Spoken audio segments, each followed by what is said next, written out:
Hello and welcome. I'm your host, attorney Nick Rosenberg, and you're listening to Reinvented, part of the LOOK.Legal Pods from the law firm Nolan Heimann. Change is happening, everyone. Just take a look around us. Look at the technological changes that we've experienced in the last several years with AI. In this show, we're going to talk to people who've experienced changes, whether those changes are in their lives or in their professions, and learn about how they navigated those changes and not only survived, but thrived.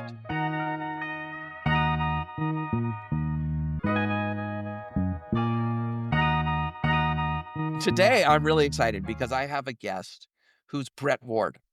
And he's one of the top family lawyers in the country. He's the co-chair of the litigation department at Blank Rome, and he's in my business. He's in entertainment. He's been featured in Variety, Legal Impact Report.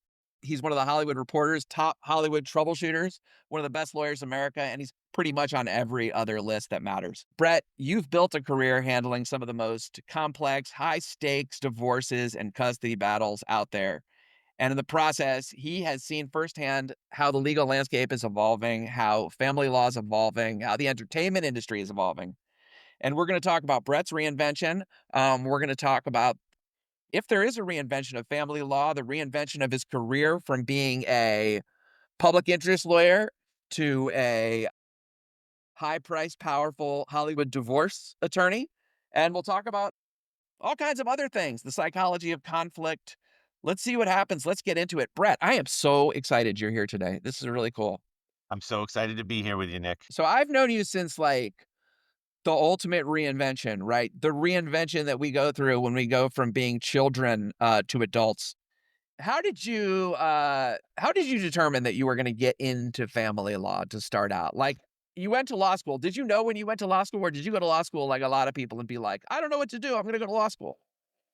So, first of all, thank you again for having me on this program. And yeah, we've known each other a long time. I'll say that I've known you since hair, since you had a full head of hair. That's the Not first thing since not since the musical Hair, because I wasn't born yet. But yes, since I right, had hair.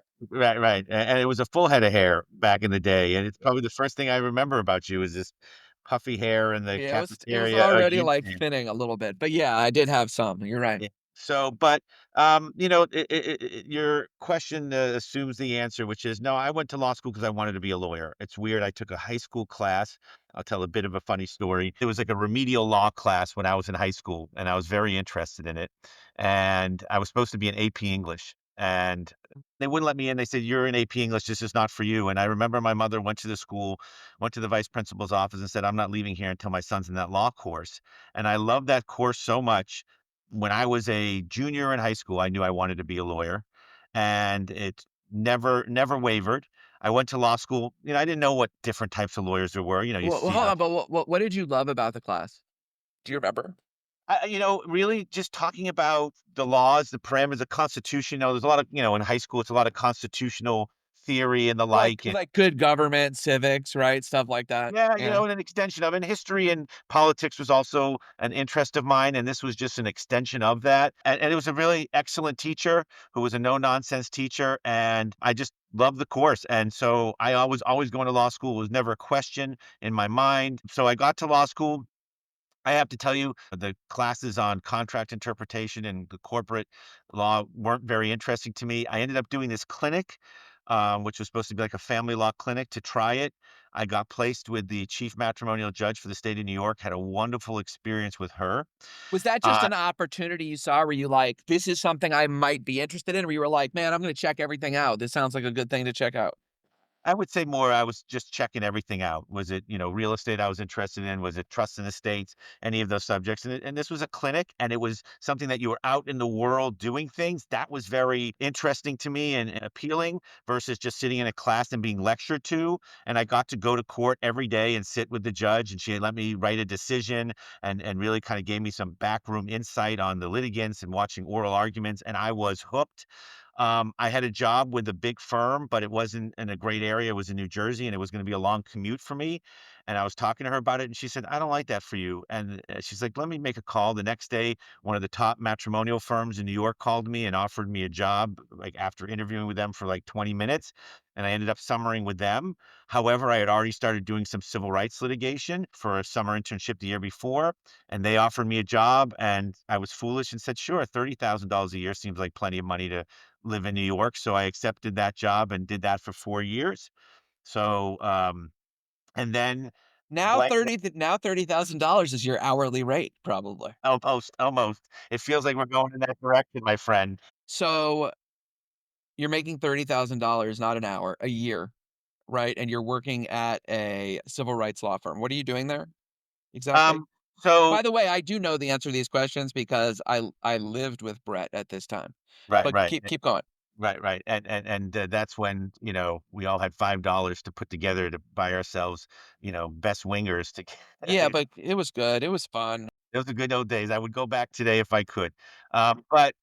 So I was doing civil rights litigation, mainly 1983 stuff, which was a very unique thing. These two partners, who actually also were a married couple and both incredibly brilliant, put together a firm that was in the child protective world where children were either put in foster care or were removed from their parents without a legal basis. So they were bringing federal civil rights lawsuits like police brutality and the like when the government over exerts their power and authority. So I was doing that in federal court, and I was also doing some family court work, fighting the battles at ground zero, so to speak, in the family courts where the children were trying to be taken away.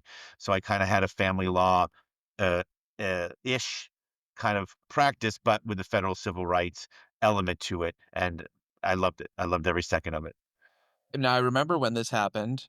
Then you were representing people, who were fighting the government, right? When the government was trying to do things that they deemed to be unjust, right? By taking their kids away, right? How did Uh-huh. you end up in a situation where you're sort of doing the same thing, but it's on behalf of individuals, right? It's on behalf of people a wife who's fighting with her husband about where the kids are going to go and who should have them for how much of the time and all the other issues that go along with, the divorces of people that are more well off. So many of the issues, the psychology behind it, and obviously the legal issues are similar, So hold but on, you're telling me, let's pause, that disadvantaged people and wealthy people have the same psychological issues. This is news. You mean we're all people, whether right, okay. regardless of our socioeconomic background. Okay. Amazingly. They all love their kids. People with money and people without money love their kids, want to have their kids, and they both have struggles. Addiction isn't the something that just the poor struggles with. It's something that Uh huh. incredibly rich people Wow. struggle with. Right. So you're literally dealing with the same issue. You're defending a mom who the government wants to take her kids away because she just got back from rehab, and now you're dealing with a mom whose ex-husband wants to take her kids away because she just got back from rehab. Right. You know what the big difference is? Is that it's harder to find a rehab for someone who can't afford it. That's the big difference. I have the same problems. Rich people just have access to more solutions. 100%. That's the difference in the world I am in. And because in these cases, what I find is that with people with addiction, people want them to get better. And the legal system will get behind the person who's really working hard to make themselves a better place. And they will open the door to trust and the like when they see someone working hard in the process because they want that person to know, yes, the promise we made to you, which is if you go get help, it's going to get better. So in the cases with people with money, and you get them into the rehab, and then you get them into the good outpatient programs, Right. and their process in getting more time with their kids and getting rid of the supervisors and the like goes along a lot faster because it's the parade of success that everybody wants to be a part of. They want to be a part of this win. So the doors open much wider for the people who have the ability, and money is sometimes that ability, and the desire and the intention to become better people. And I will tell you, in those cases, this if I were to tell you, or if you were to ask me, so I'm going to ask you the questions. I'm going to tell you the questions you should be asking me, and not even give you a chance to speak. But if you were to That What seems like, yeah, that's on that tracks for you, Brett. Go ahead. Right. If you had asked me, what's the most joy you get out of your job? Because it's a hard job. Matrimonial, family law, these are hard issues. People are at their worst, highly emotional. What's the joy you get? Two things that bring me the most joy. When I have someone struggling with addiction issues and I help them get to a better place, that is incredible joy for me. And the other one, which is far more often for me, is when I have someone who's a victim of domestic violence, whether it's physical violence, whether it's emotional, financial control, and I get them out of that situation where you get them back to their selves and that cycle of violence is broken and that they can now become a better parent, a better teacher or, lawyer or whatever they are, and find security and realize that what they were in was such a horrible situation that they shouldn't be exposed to. And they call me 2 years after the divorce and said, "Boy, if I knew how wonderful it was right now, I would have divorced this person 4 years ago and I couldn't have done it without you." That's the pinnacle of my professional joy. And I've had a Right. lot of professional success. I work at one of the most amazing firms there is in the world. I have incredible colleagues, but those moments when I get that message from someone who has bettered their lives with my assistance, that's the pinnacle for me. So I mean, despite the fact you started your career in one area of the law and are in a different place now, working with a different type of population, the reward that you're getting out of it is still the same in large part, right? Because I remember like when you worked at your prior firm, that was what you found rewarding.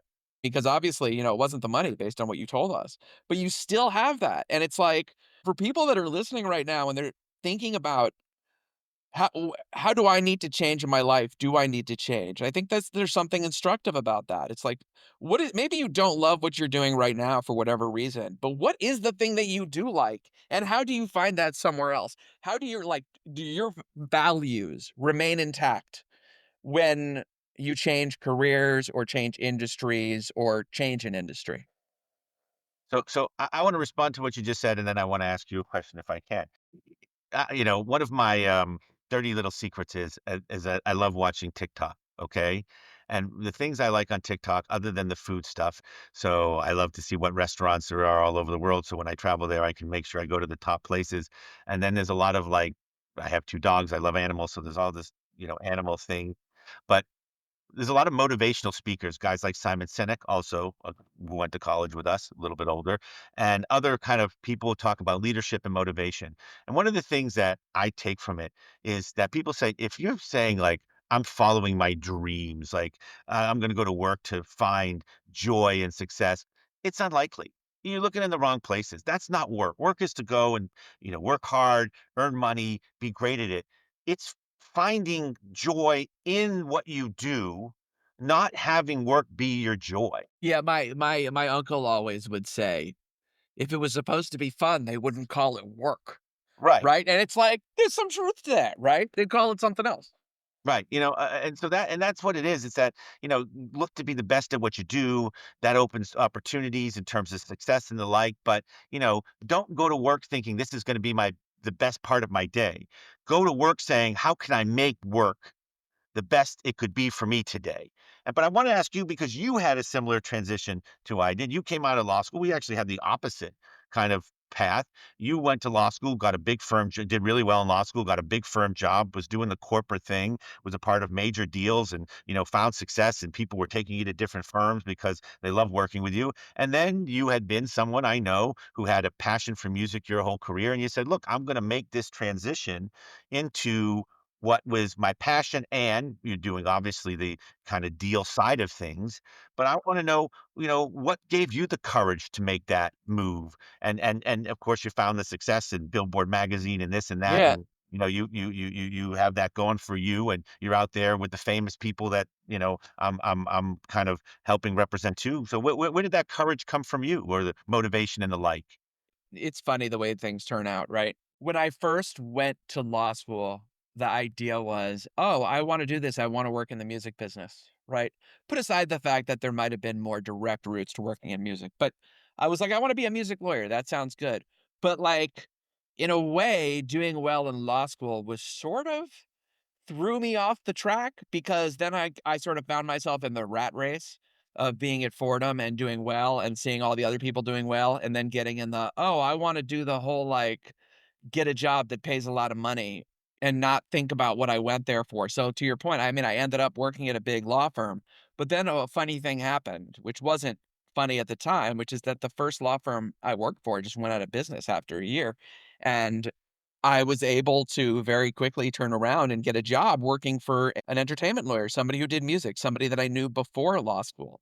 And that I was there for like 2 years, and Brett, I related when you said about not making much money because I went from making big firm money to making half that, right?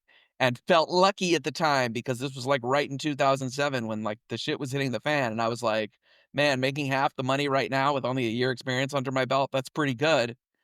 And, I learned a lot about the music industry, right? I learned a lot about doing agreements in the music industry, but the money was challenging, so I ended up going back to a big firm and spending more time there, and after time at a couple different big firms, with that little bit of experience, or, a couple years experience I had gotten under my belt, I was able to start actually doing this work, right? I had the confidence to say, "You know what? I can start representing music producers. I can start representing songwriters, recording artists. And no, it's not gonna be, exclusively what I do, and I'll still do M&A and commercial contracts and all the stuff that I do.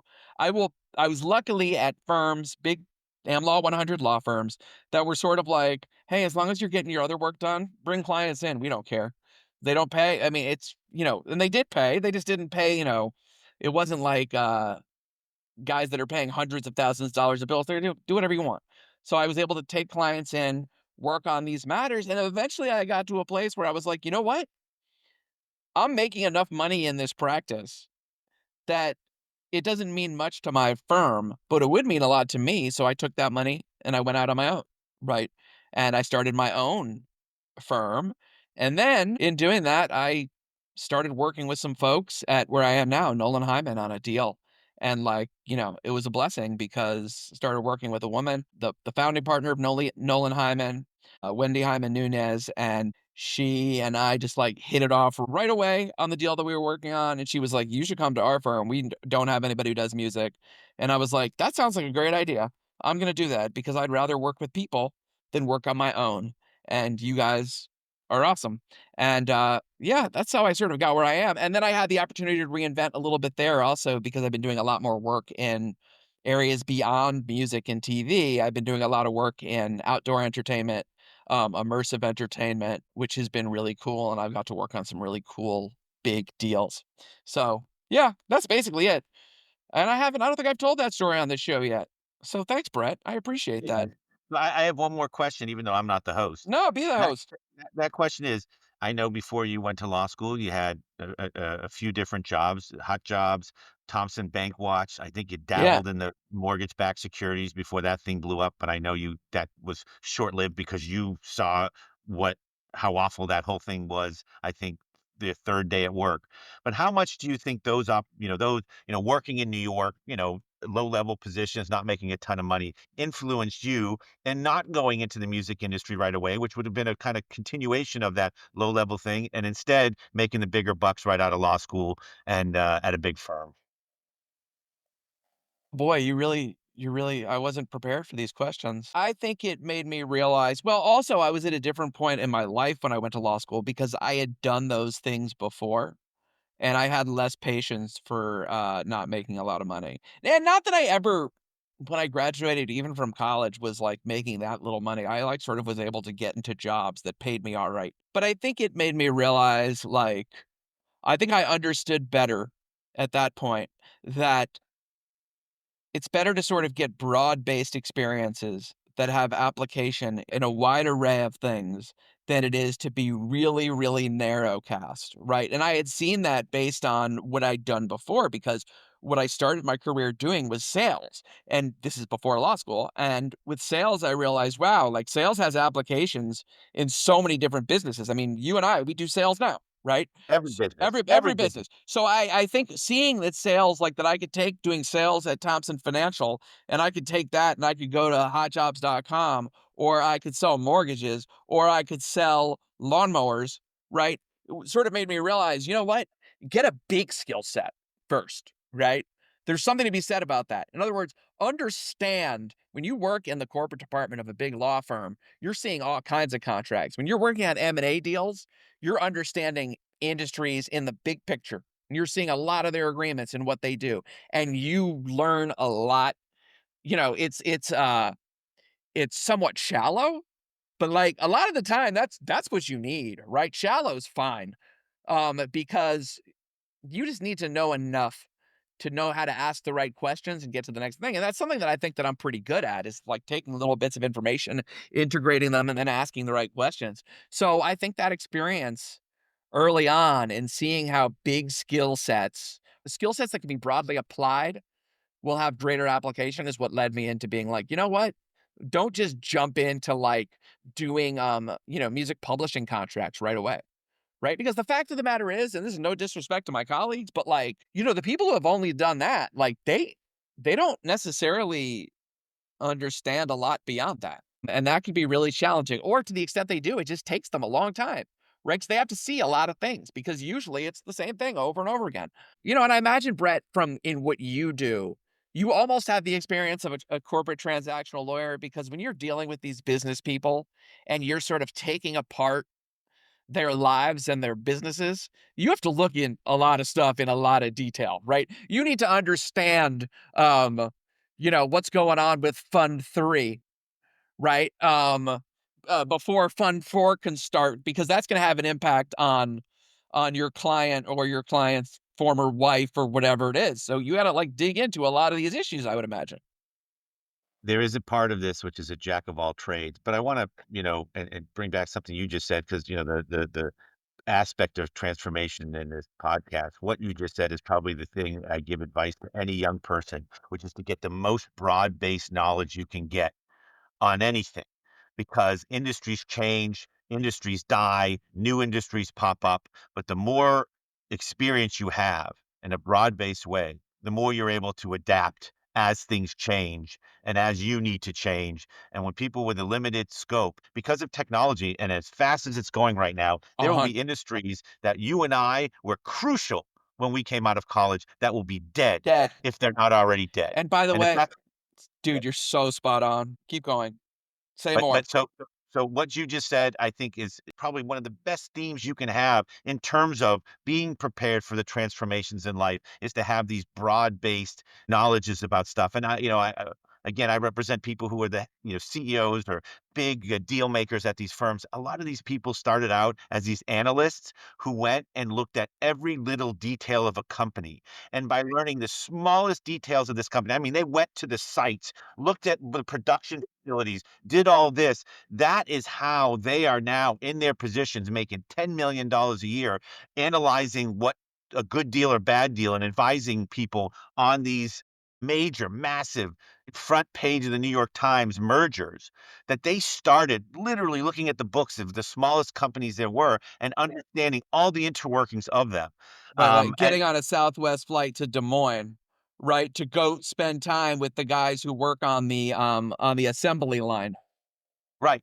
And that assembly line experience Yeah. is helping them advise the most sophisticated companies in the Oh, world of dude, what companies they should buy. say more. Something just occurred to me recently. So I was talking about how everything's changing. It's just getting me thinking about AI, right? The way I use AI in my practice now, I some people are like, "Oh, can I tell my clients?" I tell my clients because the value I add is not giving you all the details and writing the thing in detail. It's knowing what questions to ask and how to put something together. And how you use AI is going to be about that skill set. Do you understand how to prompt it the right way so that you get what you want? And that requires knowing a lot or knowing at the top level, getting to the details of it, being like understanding what cases, finding the specific case that you need is going to be less important than understanding the type of case that you need. I mean, that's sort of the case when you're doing legal research now, right?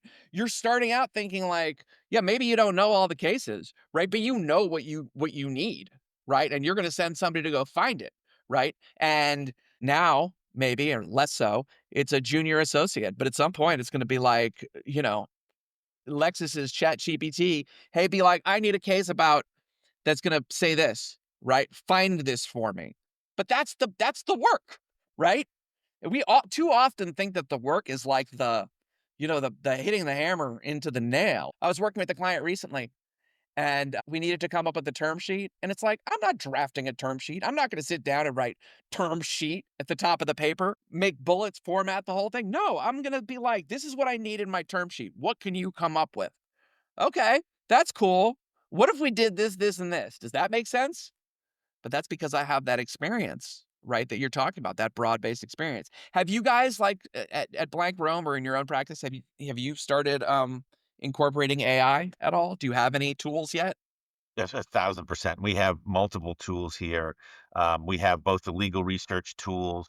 We have the kind of non-legal research tools, more of the gaining the information that's out there in the world on people, places, Right, things, histories of companies and the like. We really have got ahead of that, and I think the clients very much appreciate it. They love to hear. I tell them, listen, I now, when I am doing my initial consultation, I let them know, here's how we're using AI and here's how we're not. right, So, like for me, there is no legal research that begins with AI with me. Legal research is done, but legal research is concluded with AI. I use it as closing the circle, okay? And making sure there's nothing missing, because AI and legal research is still a very dangerous thing. I'll have clients like AI it and send me back saying, "How come you missed these 6 you're cases?" like, because 'cause they're not real, they don't exist. Exactly right, but I have to tell you, like, at first, I'm like the first time this happened to me, I'm like, "Oh my god, like, did I make a terrible Oh, mistake?" god. And then The I start worst and I feeling as a lawyer, by the way, it's like, right. Like to have your client point out something that you missed. And I went to the associate. I was like, please bring me all these cases. Like, I don't even want you to do it. I'll read it all. And she wrote back and said, these cases don't exist. And in fact, one of them that that she cites in her like email to you actually says the exact opposite of what her email says. There was one that was real. And at a point, I was like, okay, this is a lesson learned. But I lead the group of litigators. I also work in my specific field. When I was speaking to the attorneys in the group within which I work, I said to them, this isn't jump on the boat. AI, we're on the boat. You could either be on the boat rudderless, not knowing, or you could figure out to grab the wheel and learn how to steer it. And I don't need you to be an expert. And this is exactly what you said, but I need you to know what you don't know. right. I need you to know how to ask the right questions. We have support here. Get a training. I said, this is the most significant legal development and really technological development, but in our world, is the most significant legal development of our careers. This is the biggest game changer for all of us in every sort of way. And to be like, well, that's not how I do it, because you think about it. One of the things big firms, the model, and a lot of them, the leverage that they had, all these associates, because they could do these huge document reviews, right? Right. And they can have like, big firms, document reviews is like the first 2 years, Right, and you and you could can wear build you could build millions of dollars on a millions of document dollars. review. Yep. The stuff that it took an associate a month to do, AI does in 2 minutes. I think about, like, M&A doing due diligence. It's like, find me a change of control provision. You'd have people just going through every contract, looking through change of control Right, provisions. I right, mean, yeah, AI, you could just be like, "Just find anything about change of control and send all that to me, and I'll review it." Even if I did that, I'd save a ton of time by not having to open up the dumb documents. right, but this is a big equalizer. Oh my There gosh. are small matrimonial firms now who can take a huge document demand and have it synthesized and it digest in 20 minutes. Wow, so hold on, I wanna talk about that for a second. So in other words, one of the tactics of big litigation departments is the ability to bury somebody, right? And it's sort of unfair, but it's the game, right? So you're saying now, because of AI, these litigants who are not as well financed are going to be able to respond to these like nuclear tactics that firms were able to use against them, or that rich people could use against small litigants. Litigants are going to be able to be like, "Ha, I can handle this. It's not going to even cost me that much money." That So, never occurred to me. yes and no. There's still a lot of Cheap, games a that can lot of be cheap, a lot of played, cheap chicanery, as our friend motions would that say. you make motion after Right. motion. You know what I mean? And I'm not by no means am I saying Blank Rome does this. I'm just saying, but big firms, what I've been Well, it's small firms, understanding, people do it. right? It's litigation, right? No, But AI can be a very huge equalizer. Like you said, you had a deal, and they say we need a term sheet by tomorrow. You maybe three other people were going to get together and work throughout a night, maybe 12 hours. And if you're a solo practitioner, you got three other things, you got kids, you got a family, you might not be able to do that or handle that case or get that deal.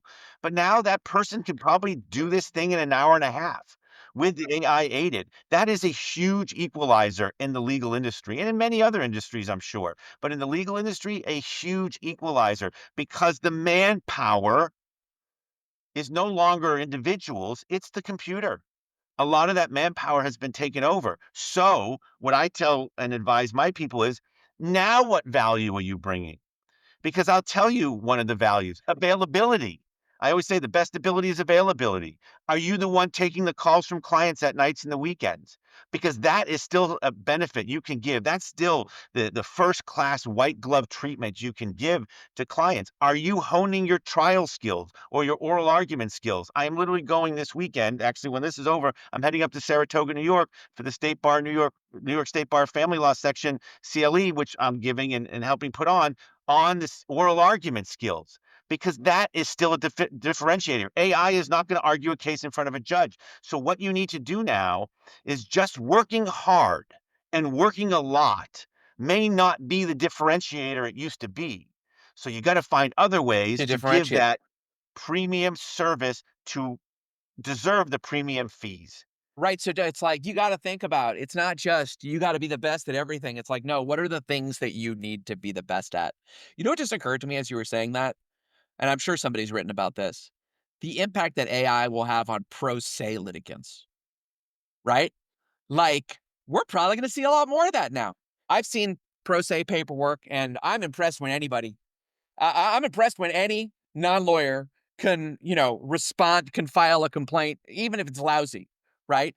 But this is gonna mean, like, they can come up with paper that's pretty good, and if they're careful about, and we'll probably start to see tools for it. We'll see people, saying, "Hey, gotta check your citations," right? But that's gonna make a big difference in the industry, I bet, in terms of, especially at smaller matters. Yeah, it's interesting. I mean, someone like if someone needed a short, I don't know, agreement related to certain rights, or even have a small contract they want to do or let's say two people want to do a partnership agreement, a very simple partnership agreement.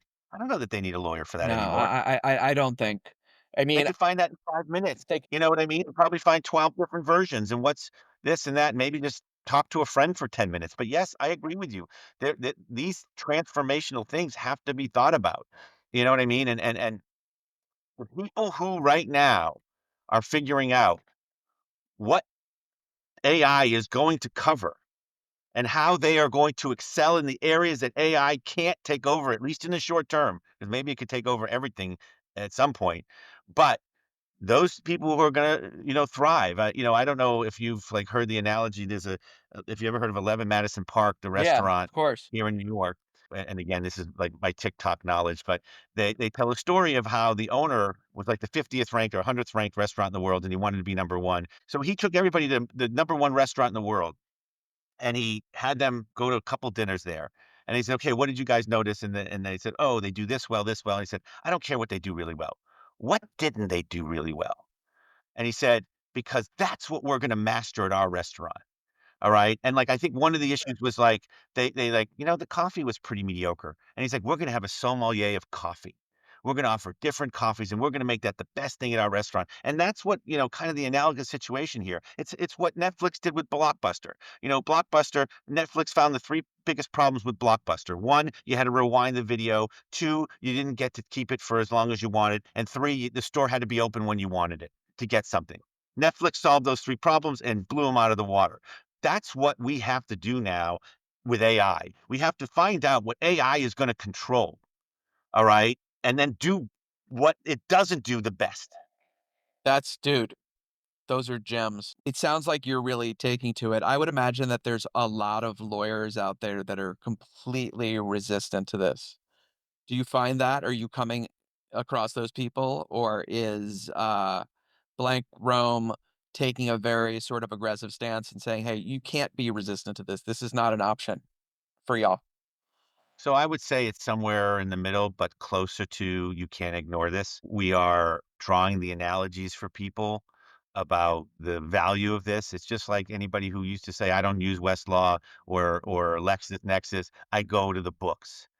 And like nobody does that, Right. So we have a really excellent chairman and managing partner who isn't the type to force things on people, but it's just like a guide into the world that we have to, head into. And so we are being strongly encouraged. We're doing trainings. We're doing our tech people come in and do demonstrations to each practice group to show them like that they'll like sit in a room and digest a couple thousand pages of a deposition in 3 minutes. And then they'll ask a question like, please show every time the deponent got angry. And they would get this disclaimer, AI can't judge emotions, but certainly there are certain triggers where you think they're emotional, and then they would show like 12 places in thousands of pages of depositions of where that person actually did get emotional, and they basically nailed it every Oh my time. gosh. And when you're there watching this, the demonstration that's happening live, you're thinking to yourself, I need to use this. So the percentages of use of this is going up. But yes, there are resistant people. There are always people who are resistant to change. So that is happening. But I tell the associates sometimes they make a mistake and have me meet the young associates and talk to them about my expectations and life at Blank Rome. I tell them this is an opportunity for you guys to make yourselves essential day one. If you master this, you will have a fine And career no and matter by the where you. way, you have an advantage that even we don't have, and we're relatively, tech savvy compared to the people older than us even, but they are so much more so. They're digitally native, right? We're gonna start to have kids, you're gonna start to have them that, like, grew up with AI, right? That's an opportunity for y'all if you understand. If you were doing this in high school, right? Right. Um, If you were cheating on your exams in high school with AI, it is gonna you prepare you have for a life. career for you at Blank Rome. If you're No, it's funny. So I just one more thing before we go. So we talked about the fact that you are a on the Variety list, Hollywood Reporter, as one of the biggest divorce lawyers in this business. It makes me sort of realize that another marriage, divorce, children, these are all like sort of reinvention points in people's life. How can people be prepared for like the family reinventions that they undergo in their life, whether it's getting married, uh, getting divorced, any of those things? And I don't mean necessarily like get a prenup, right? I don't know, I mean more broadly.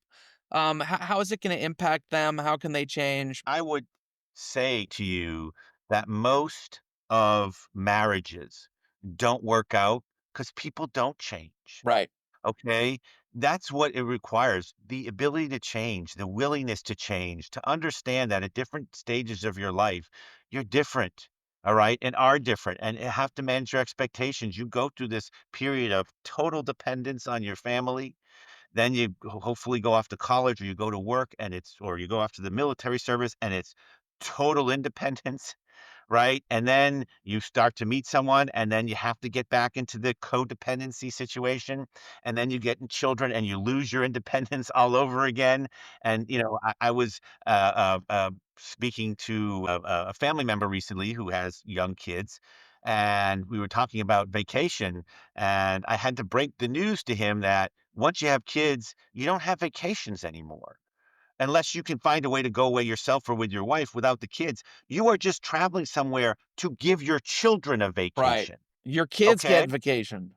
Right, you don't get to just lay out in the sun and not worry. They wanna go swimming and they're young. You're getting up, you're gonna watch them in the pool. If they wanna then go to the beach, you're gonna go bring them to the beach. You gotta make sure to remember to get them food. You're not gonna be having 3 or 4 cocktails and relaxing and doing that. And then, you gotta have them showered and to make sure they brush their teeth, and then you gotta fight with them to get to bed. And literally the time they go to sleep and you're like, "Oh, it's my time now." You're probably passed out in the bed yourself, exhausted from the whole day of Right. carrying everything, going back and forth, doing all those things. So the key here for success in these things is being willing to understand that life changes, you have to adjust to those changes, and that the good comes with change. All right. When you marry someone, you love them and you have this partner, it's amazing. But you have to understand you can't go out with your buddies 4 nights a week going drinking if your partner isn't into that. All right. You can't watch sports every day or go golfing all day Sunday if your partner wants some time with you and you're not seeing each other a lot during the week. And once you have kids, you have to understand your weekends aren't anymore, hey, the days off. Your weekends are driving everywhere, watching them play in a swim meet and sitting at a swim meet for 3.5 hours to watch them do a 15-second race. All right. And then you have to run and get them food and bring them back. So you do it all over again the next day. And you have to find joy in that. And the truth is, most parents, I believe, by Sunday night can't wait to get back to work because it's easier than the whole weekend routine they just did with their kids. Spot. And if you can't accept that, all right, then it's a tough thing. Yeah. You know what I mean? It's funny though, right? Like, gosh, now having kids that are driving and stuff, and like right now my daughter's at camp and Alex is by himself and he like has a job and he has a car, and it's like there's kind of like not that much for me to do as a parent, and it feels a little bit weird because he sort of handles it himself. He has 2 jobs, right? He can buy a lot of the stuff that he wants, right? And he does. I mean, sometime. But, He doesn't necessarily need you to drive him no, he places doesn't anymore. need me to drive him places, like, especially now, he has the car 100% of the time, he doesn't have to share it with his sister, right? So, I'm already sort of starting to feel the, "Oh gosh, what is it gonna be like not having those responsibilities in the same way?" Like, I still, like they still can't go to doctor's appointments by themselves, you know? Like, I gotta take them to doctor's appointments, but, like, I don't know.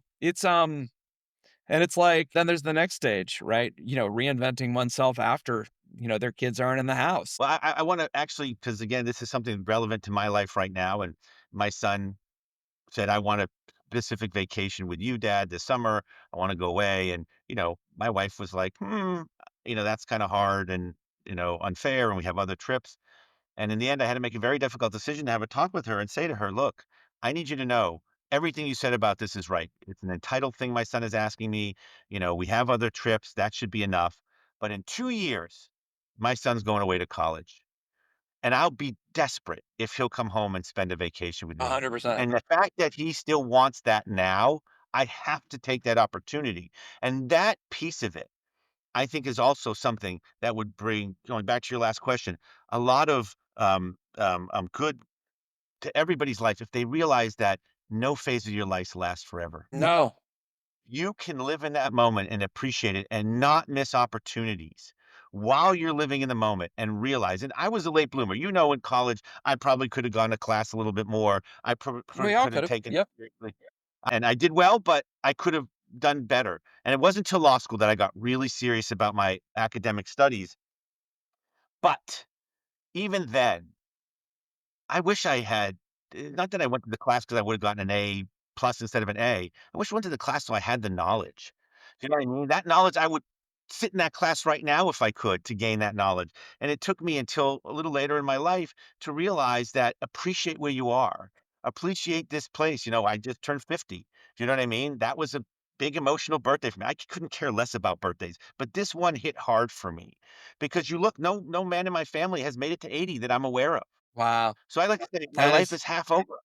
I don't know if it's that if I'm lucky. right. If I'm lucky, it's only half over. So I do everything I can, and I'm very big in a carpe diem mode right now. Appreciate this aspect of your life where you can travel, where you can go see friends, where you can, enjoy the good life because you don't know what health challenges or, family challenges are in the next phase of your life. So it's not only about adjusting to change, which can help people with these transformations, but it's appreciating where you are and the goodness of each phase, I think will keep you from regret when you meet the next Right, transformation. it's really it's a great point. The idea of we're always thinking about changing. We're always thinking about what we're gonna do next. There's people that talk about how, like, one of the problems with our economic system, with capitalism, what's have you, is, like, there's always growth. We always need more growth, year over year, growth, growth, growth, growth, growth, which assumes change and development all the time. And it's like That is our mindset, right? What's the next thing? What's the next thing? And it's like, to your point, like sometimes we do need to sit and appreciate where we are, even if that where we are isn't necessarily ideal, right? Right. Because everybody like looks back and says, man, like you went and you talked about when we lived together and we didn't like have any money. And like, you're like, I would go back to that. And I'm like, yeah, I would too. Right. 100%. Like, yes. 100%. So we lived with our third roommate who lived in like a cave in our apartment. Right. Right. Right. Like, and still that was awesome. And like, we were on top of each other and like, we hated each other at times and, whatever, but And it was one of the best times of my life. 100%, 100%, dude. And so, yeah, I think that's a good place to wrap. And I really enjoyed doing this, Brett. We're gonna do it again. But anytime, anytime. Yeah, maybe you should start a podcast and I can be your guest. You're a good host. I have to say, if I can find a place to fit that into my life, I would be happy to do it. But listen, it was a I real mean, pleasure, Brett, Nick. you talk plenty. You just move some of that talking into like a recorded setting. I'm like, Yeah, just bring a microphone and do all that. yeah, Listen, you're not I'm wrong. not wrong. You're one of the few people that says that. Thank you so much. I appreciate you a lot. Again, that was Brett Ward. Great time talking to him. Thanks, everybody. Till next time. Peace out. Thanks for listening. If you enjoyed the show, please kindly rate and review us on your favorite podcast platform. For more information on how we can help with your legal needs, check out our services at nolanheimann.com.